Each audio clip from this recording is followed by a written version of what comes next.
would do a session at Gen W called Beyond Funny, which I've actually now done for corporations and at Canyon Ranch at retreats and all sorts of places. It's one of my favorite things to talk about.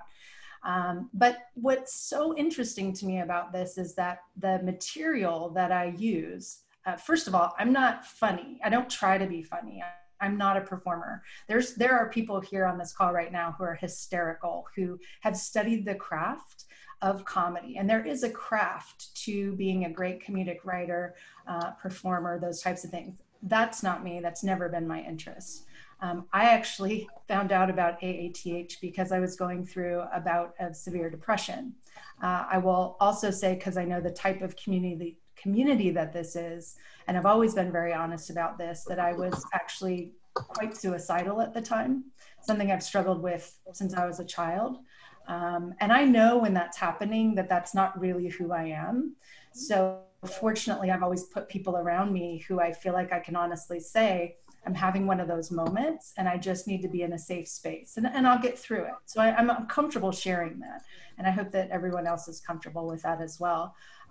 But in those times, I just always am thinking, I mean, I study the brain. My background is I have a master's in clinical psychology. I got my first PhD in holistic nutrition. I was trained as an exercise physiologist. And then I started doing neuroscience research, all really to figure out why my brain was so broken and why I could have all of this information, so much to be grateful for, and yet still feel hijacked by my own brain.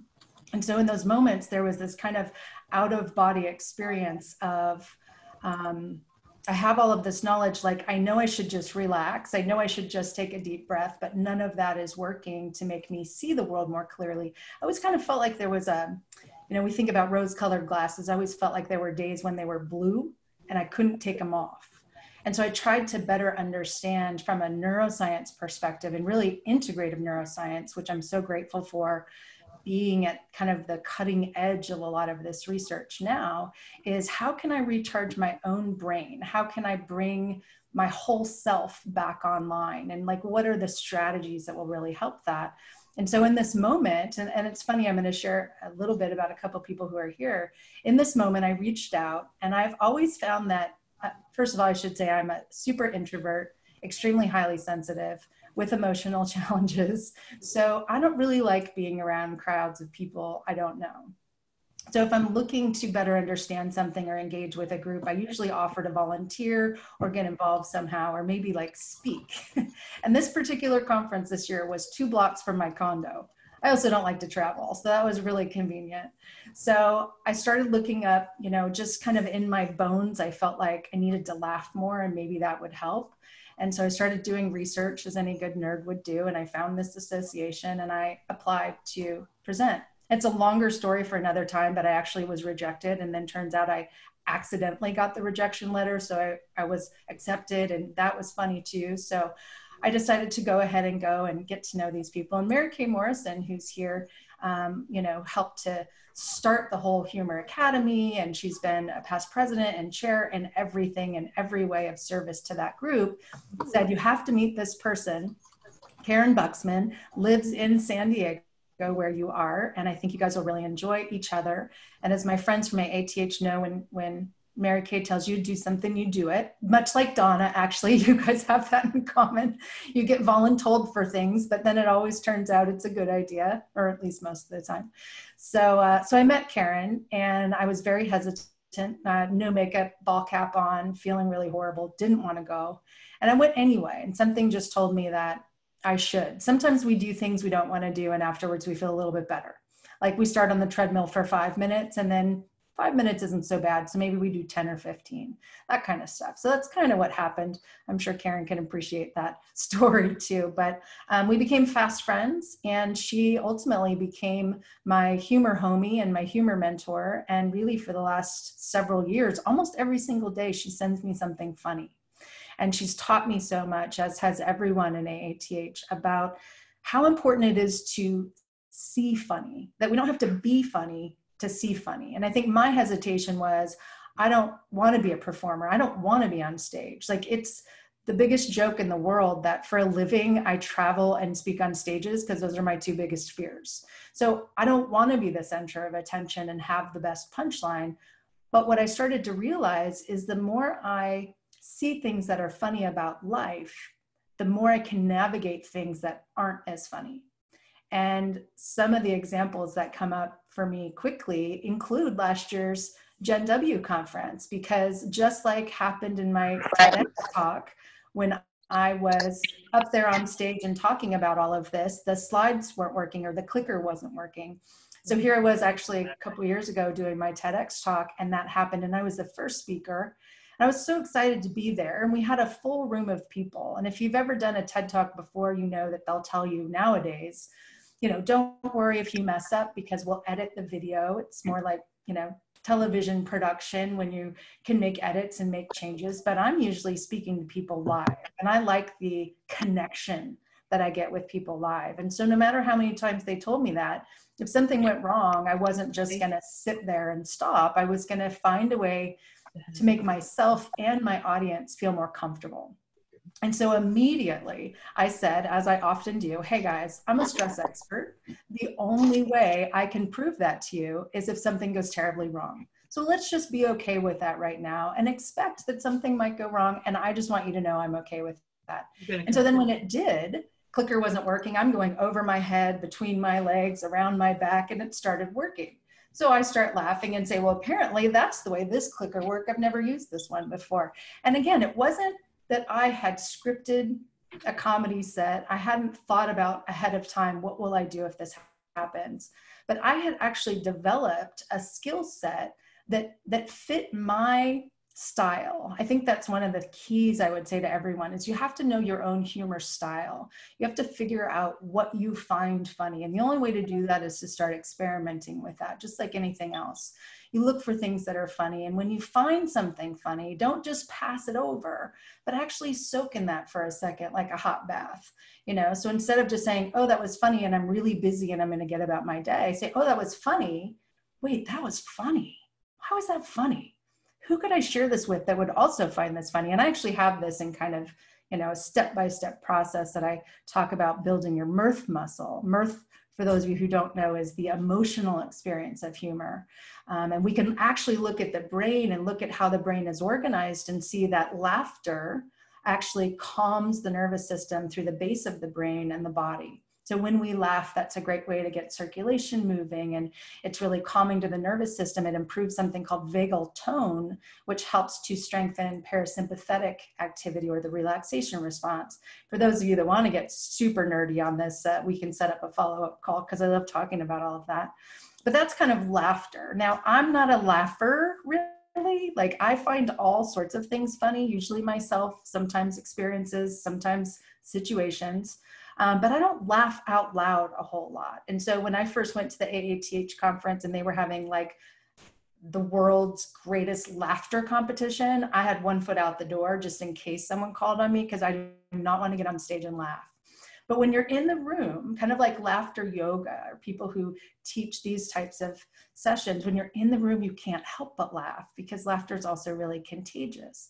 Laughter actually cues the base of our brain to tell us we're safe.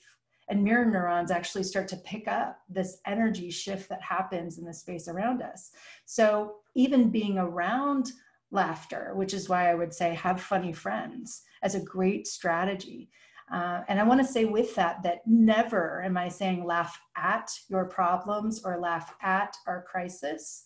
What I'm suggesting is, as Karen has taught me, don't laugh at who you are, but laugh at what you do. Great example, a couple of weeks ago when I was in San Francisco and our retreat got canceled and I had to quickly figure out how to get myself home, I kept using my hotel key to try to get out of the room. I did it about 3 times and I was ticked off because I knew it had been demagnetized before I realized you don't need a hotel key to get out of your room. And that was hysterical to me. But I didn't just go, oh my gosh, I can't believe I did that. I'm getting a second PhD. I'm so stupid. I'm not going to tell anyone, But it was like, that is hysterical. And now what helps when I tell that story is we can all connect to the silly things that we do. It's humor as a connection, a communication tool, not humor as putting myself down in who I am. And there's so much that I want to cover. I want to cover just how this organizes with the brain, and then I want to cover something specific to humor and gender.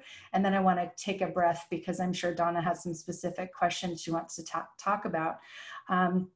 As we look at how the brain is organized in the triune brain, so you've probably heard of this before, we have the base of the brain, which is often called the lizard brain, the middle part, which is often called the monkey brain, which of course is my favorite because I love monkeys, but also because it's our emotional center. It's what makes us creative and loving and kind and collaborative. Well, we can't get there if we're hijacked by the base of the brain that says, well, I want to be loving, but I'm not safe.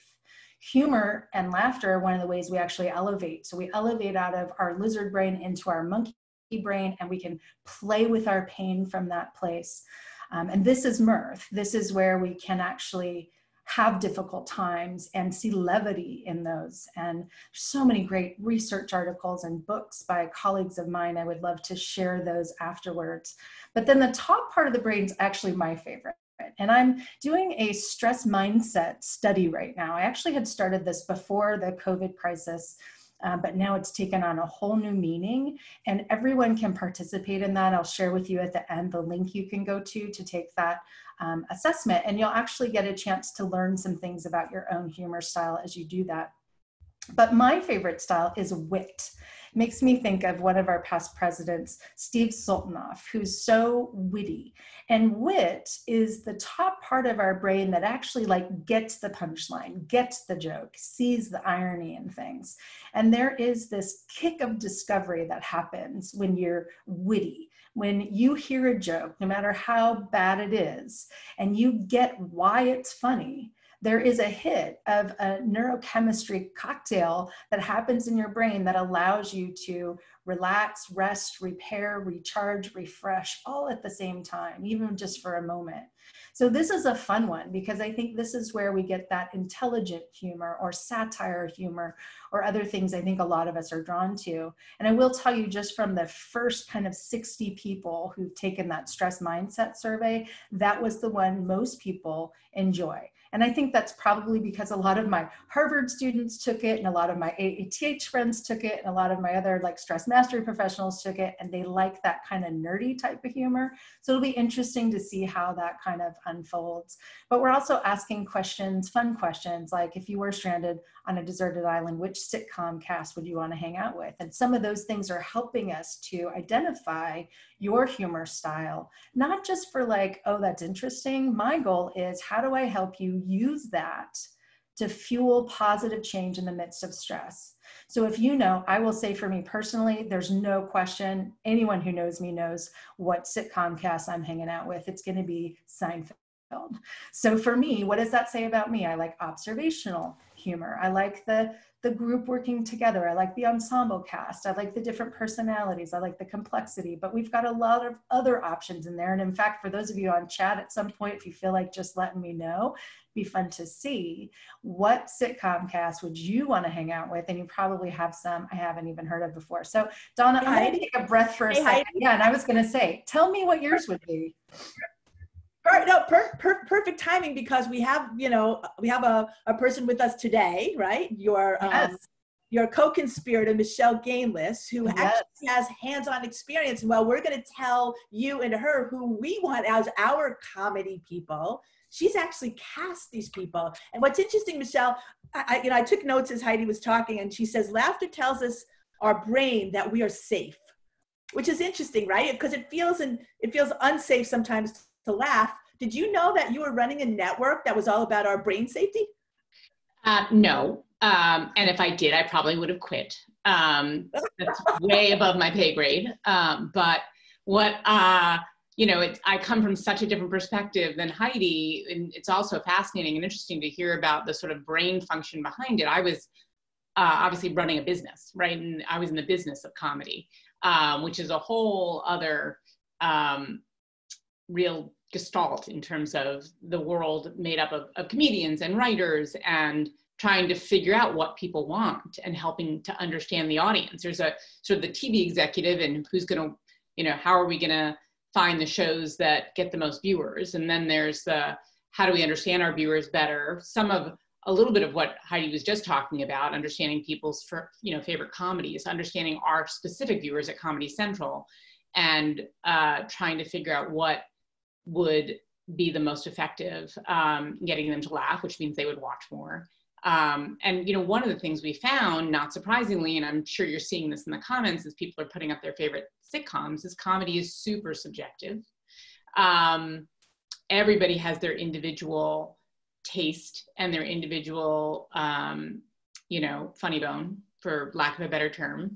And, in fact, when we did research, we would find at any given point, there were very few of our viewers that had the exact same set of Comedy Central shows. If you did a Venn diagram of, this person liked The Daily Show and South Park and Amy Schumer, then there's another person who hated The Daily Show and only watched, Workaholics or Broad City. And so it is so subjective. Our rule at Comedy Central was the funniest idea gets on television first. And for a very long time at Comedy Central, when I was president there from 2004 to 2016, and it was really about attracting young men, ironically having a female president, but that was the demographic that we appealed to. That was the advertiser that wanted to buy time on us, and so that was our business.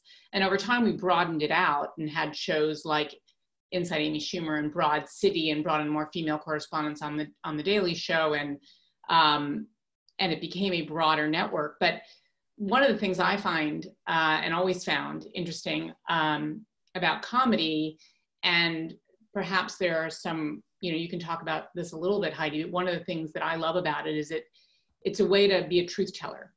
There's always a little bit of truth in every bit of comedy, and that's, at least I find, the best comedy. It's a way to tackle tough topics. As you were saying before, Heidi, it's not about laughing at the virus or at the situation.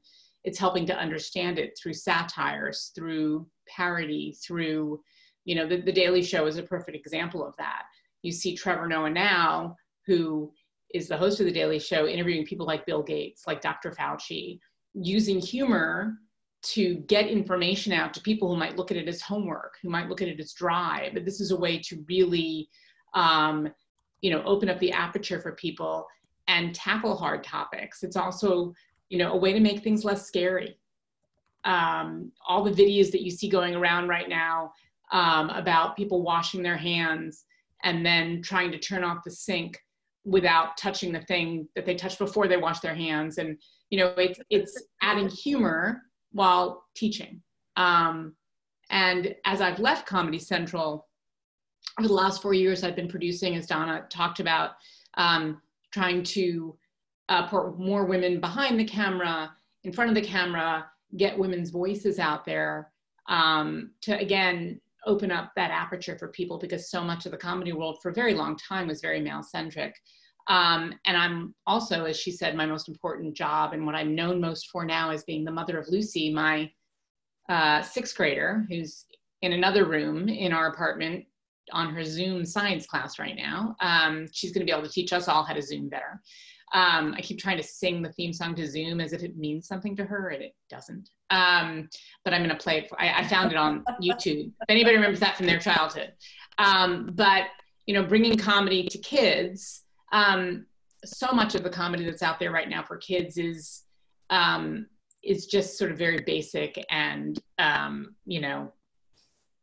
fart jokes, which, there's nothing wrong with a good fart joke. I'm going to be the first to laugh at a good fart joke, but there's no reason that the comedy for our kids can't be intelligent and also help them see things in ways where they can laugh at themselves and laugh at their own mistakes and learn from them and grow from them. So, that's sort of my perspective on comedy in this kind of a time. Is it's a great tool to use for truth-telling, for tackling difficult topics, for teaching, to help make things less scary. But it is so super subjective. The same thing that's going to make me laugh is not going to make Heidi or Donna laugh. Well, it's funny, Michele, because I'm trying to pick out the clips for you guys, and we have some other stuff at the end. It was like, Kasha would say this morning, I don't like that, just like that.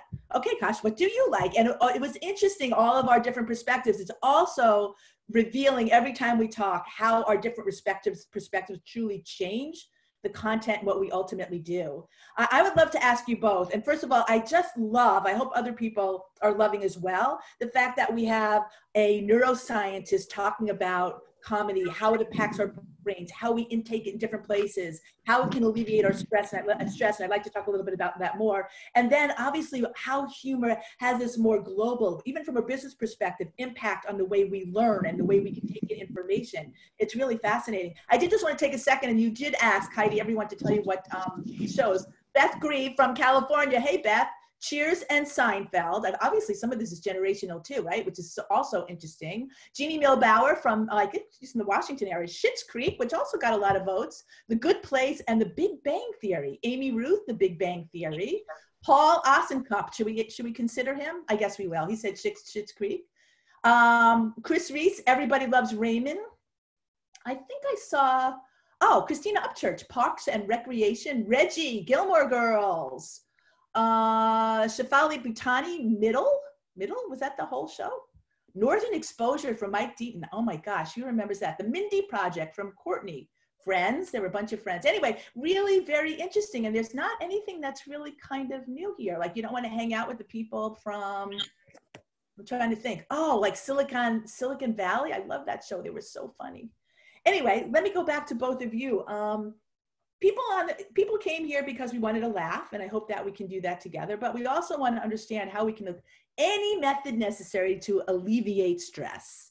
Yeah. So I would love if each of you could share perhaps a couple of thoughts. Michele, maybe you have Trevor Noah so well. I believe you found him and hired him, and he came on a little bit slow, but he is so amazing and thoughtful and sensitive now. Maybe people don't know. Are there people that you would recommend? And Heidi, tell us how we can ease more into a laugh a day. I remember you said laugh out loud, and I'm like, okay, I'm not going to feel guilty. I'm going to laugh out loud. And I remember feeling this release.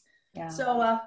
Let's start with Michele. Yeah, I want to hear, because it's interesting to me too, just to blend this in, that in our group we studied applied and therapeutic humor. So the business application that you're talking about is so relevant, and we're all really interested in that. And the therapeutic side is kind of how does it help us, in our own kind of world with our health and happiness. Well, listen, guys, big responsibility. We just want you to feel better today, okay? You're in charge. No problem. Sure.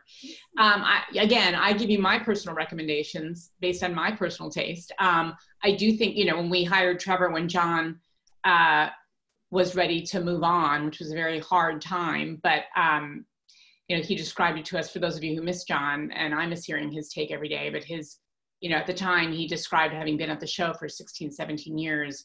It's like you're on the highway and you miss your exit and you have to go around and get back to your exit again. That's how he felt doing the Daily Show. He needed a new challenge.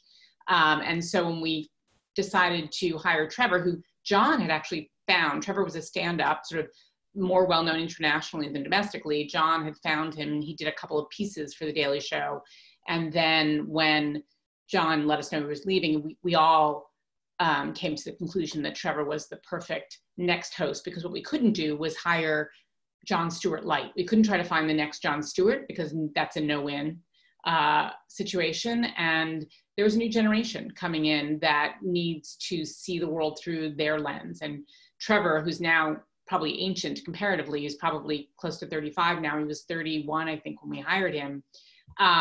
Brings an international perspective, brings a youthful perspective, brings a multiracial perspective, really important to a younger generation. Not seeing a lot of shows from that generation reflected here. But I think he is able to talk to people, like I said, he had a great interview with Bill Gates and a great one with Dr. Fauci that you can go on and find online. I think Stephen Colbert is doing a great job with that. Sam B does a great job with that. There are a lot of different people who have that satirical late night comedy take. It will be very interesting, I think, to see the sitcoms that come 2 years from now, because, I don't think there's going to be any significant production for a little while, but a lot of animated series are still in production, because you can do that. You can do podcasting and animated series, people Zooming with their, having their own Zoom mic at home, getting a little too mired in the business here, but the production of podcasts and And I think animated series are going to boom right now because you can do that in isolation. You can't have an ensemble video done in this time. But right. Anyway, I will turn that over to Heidi. That makes sense. You know what? I just wrote a note. We'd love to have your questions. I mean, the reason we wanted to do this format is because we wanted people to be able to ask. So if you have your chat, just let us know, or you can't raise your hand on this one. But if you send us a note and say, hey, you have a question, Heidi, I know you'll be answering, but like, just tell us that, all right, in 3 minutes, you can make us all de-stress if we do what? No pressure. Well, laugh. The first thing that comes to mind, this is how my brain works, is I remember I was doing a Zoom birthday party for my husband yesterday, and it was so fun because my girls chit chat with my best friends from Orlando ran over into the family time. And so one of my friends had her young son still on the line, and he couldn't stop lifting up his shirt and saying belly button. Because like apparently we were high-fiving and he wanted to like bump belly buttons. And so that was funny to me. So that's, to me, it's like, when I need a chuckle, like I go back to an experience or something, but I think this also speaks to, and I want to make sure I at least cover this a smidge, the gender differences, personality differences, things like that Michele mentioned, like it's very subjective. So the first time I was in Humor Academy and I was doing my final project, I took a group of very serious, very successful entrepreneurs. I gave them a humor style survey and we collected all this data, but ultimately I wanted to put them on a 21-day challenge, a recharge challenge to recharge their humor. And it was crazy because I picked like 2 videos per day. I was very thoughtful about which ones, and I was going to push out content, have them watch a couple of videos. And what I really want to study is something called negativity bias. It's actually what happens in the brain when we pay so much more attention to bad than good. And in some people, about 15 to 20% of the population, it's really strongly skewed towards negative. And those are the people who struggle more with depression and anxiety. So we know that humor can nudge that over towards a healthy perspective. Again, not to be rose-colored glasses all the time and ignore what's happening, but to see it more realistically, have more cognitive flexibility to work around those types of things. So what happened was I ended up having to stop the study partway through because I was like getting hate emails from people. How could you find this funny? This is, mean to these people, or like this comedian was accused of molesting children. Or I mean, it wasn't my intention to stir up so much like deep emotion about what's funny and what's not, but it was very clear to me, you cannot prescribe what the humor is, but you can prescribe find something funny.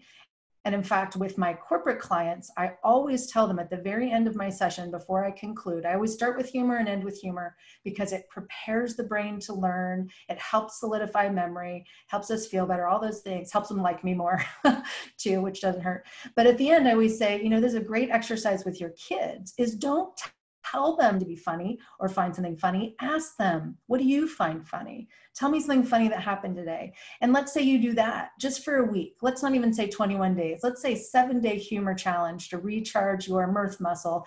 And you don't have to be that specific about it. But, you ask your colleagues, friends, family, kids, doesn't matter how young they are, every day to tell you by the end of the day, what was the funniest thing that happened to you today?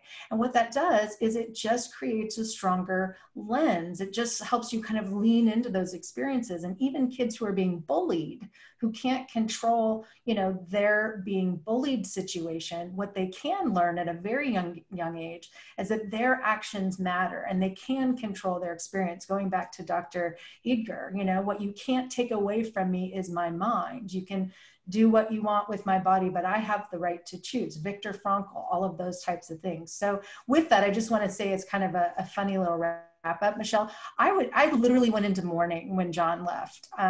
It was the only way I could get news, literally, because the news is too overstimulating to me, too depressing to me. It doesn't matter what's happening in the world. It's just too much. So John was literally my daily source of news. And I got just enough to know what was happening in the world, overwhelm me. So people have been saying, Trevor Noah, we're getting great feedback in our survey about him. A lot of people really love him. So I now feel, especially after seeing some of his videos recently, that I'm going to give it another try. I think early on, it just was hard not to compare and really miss John, even though I understood why he was leaving and and totally can appreciate that.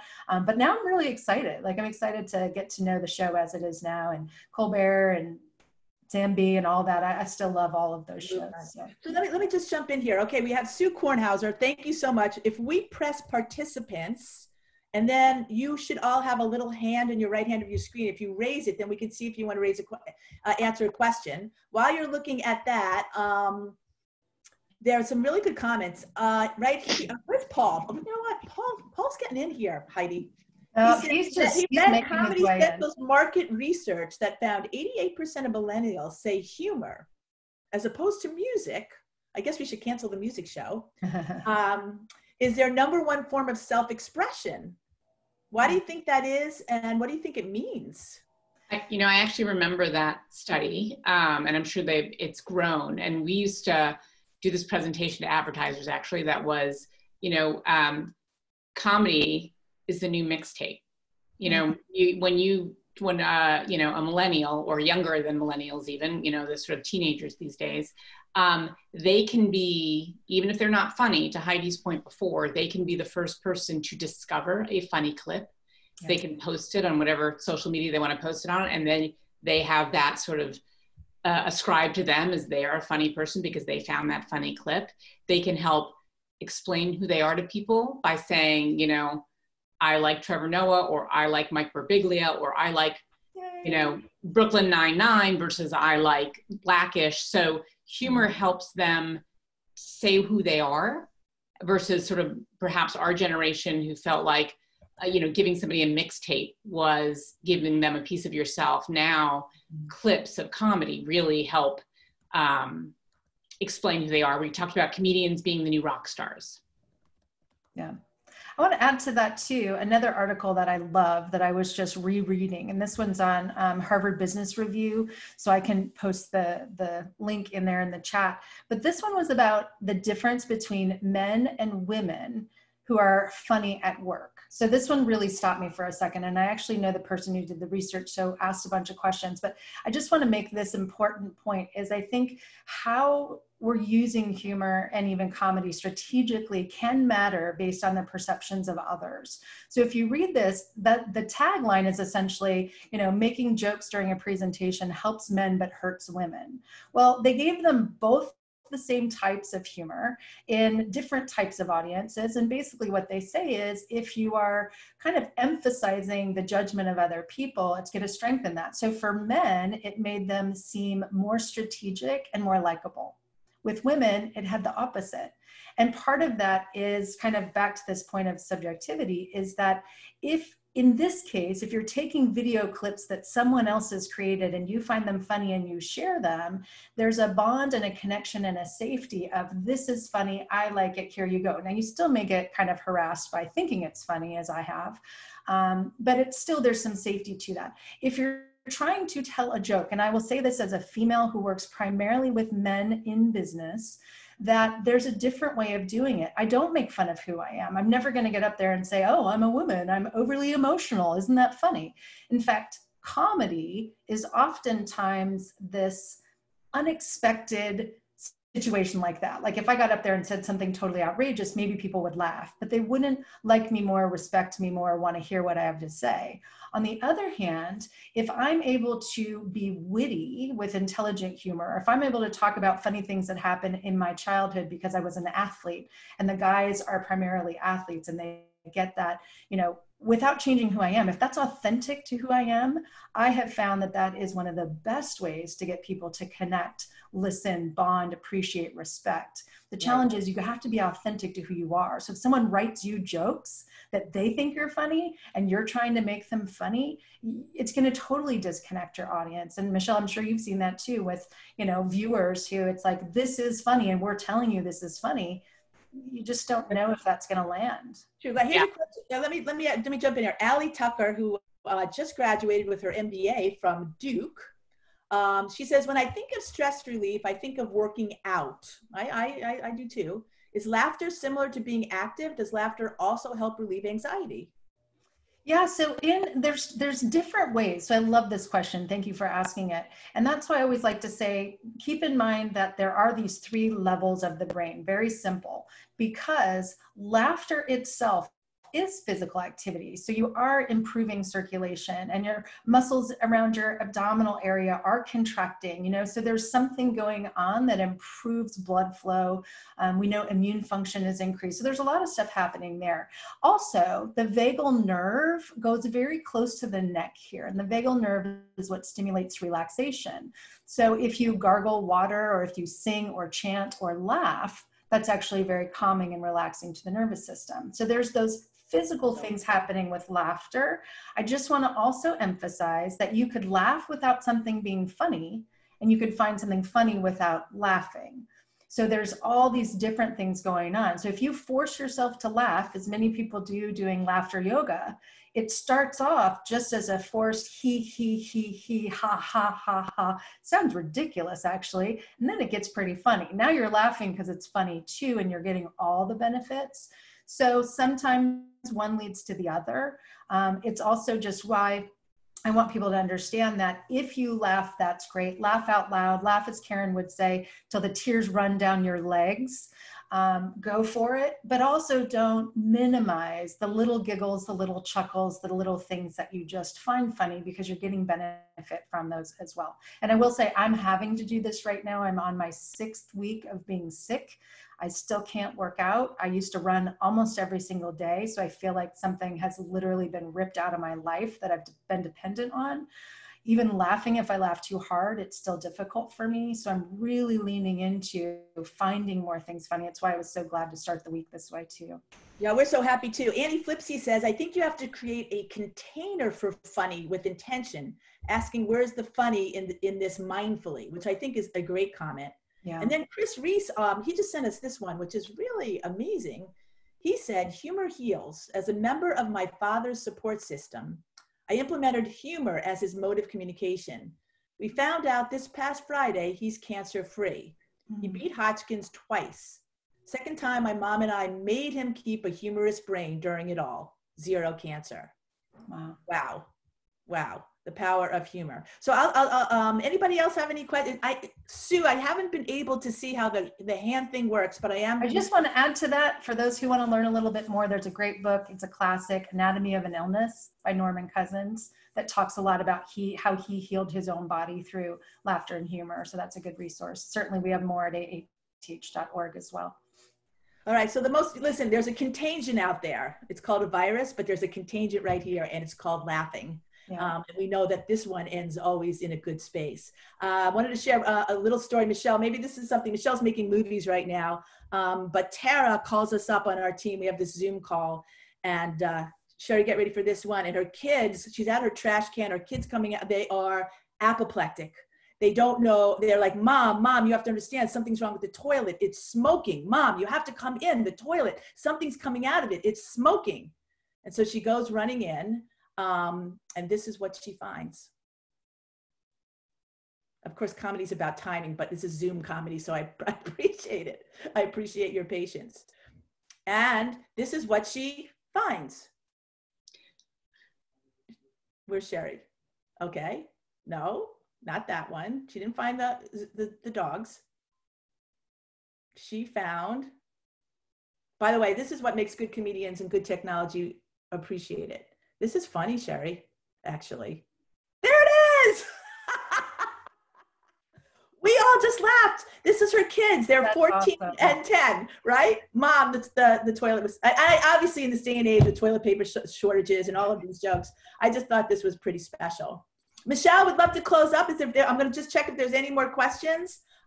We want to thank you and let you all know before you go for coming here, working with us, laughing with us through some of these technical difficulties we had for our first refresh. Next week, we will be back Monday at 11 o'clock. We will be joined by another remarkable woman. She's well-known actress Tina Lifford. You may remember her from Parenthood, but right now she plays the very acclaimed actress, the very acclaimed character, Auntie Vi on Queen Sugar, the Oprah Winfrey, Anna DuVernay series that airs on OWN. She herself has been very much involved with inner fitness. So she will talk to us about her passions in life and also help us realize how we can be more I love that she calls it inner fitness. We can be fit, which comes from inside out. She's a remarkable woman, yet another great friend of all of ours. So we hope to see you then. In closing, Michele, did you want to leave us with one Comedy Central or a comedic thought? And then I'll throw it to you, Heidi, and thank everybody, Meg and Florence and Ashley and Jennifer and Mike and Bill and Linda and Reggie and Annie and Jeannies, all the Jeannies and Debbies and Jills and Sheilas. Michele? No pressure to come up with one moment. You know, I would just say find things that you can also escape into, but that are, I think the note about authenticity that Heidi talked about is really important. The first movie I worked on after I left Comedy Central is called Egg. It stars Christina Hendricks and Alicia Reiner, and it's a dark comedy, so you have to like that, but it's about all the different issues about being a mother and how society judges you if you want to be or not want to be a mother. It's available on Amazon and iTunes. So feel free to check that out if that's something that you can relate to, but find stories that are authentic that you can relate to, and that I think, you know, super individual, but the best for everyone. Well, that is perfect for me. I am 45 years old, never have kids, but have 4 grandkids now. So I wrote that down. I can't wait to watch that. And I would just say to everyone to understand that the ups and downs of life are normal and to be expected. We are going through such a high intensity, confusion, chaos, stress, all of that kind of stuff, that we're going to feel depressed. We are going to have low energy, fatigue, feel burned out, feel confused, all of that. And just know that's part of the journey, because I think what is hardest for people right now is when they feel what I've felt so long, like my brain's broken, there's something wrong, I'm weak. No, you're not. We're just going through something. We'll get through it together. We'll be better as a result of going through this. I really believe that. But we have to have community and conversations like this to help lift us up along the way. So Heidi, thank you so much. My monkey, right? My monkey and I thank you, all of us with our monkeys. Heidi will be back. She'll bring some more monkeys, I am sure. And Michele, it's great to see you. We appreciate you. I love honestly, I just love the way all of this information comes. Everybody laugh and laugh hard. I know it is hard, but think of it as good medicine. Think of it as the best kind of medicine, and that it is contagious, and we should share smiles and we should share laughs, even in the pain that we experience, because it brings us closer together. And honestly, we need to be strong, not only for ourselves, but for our families and our friends, because where would we be without each other? I don't even want to think about that. So let's stay healthy. Let's stay connected. Let's stay inspired. And we'll see you soon. Thank you, everybody. Donna. Thanks, Donna. Thank you.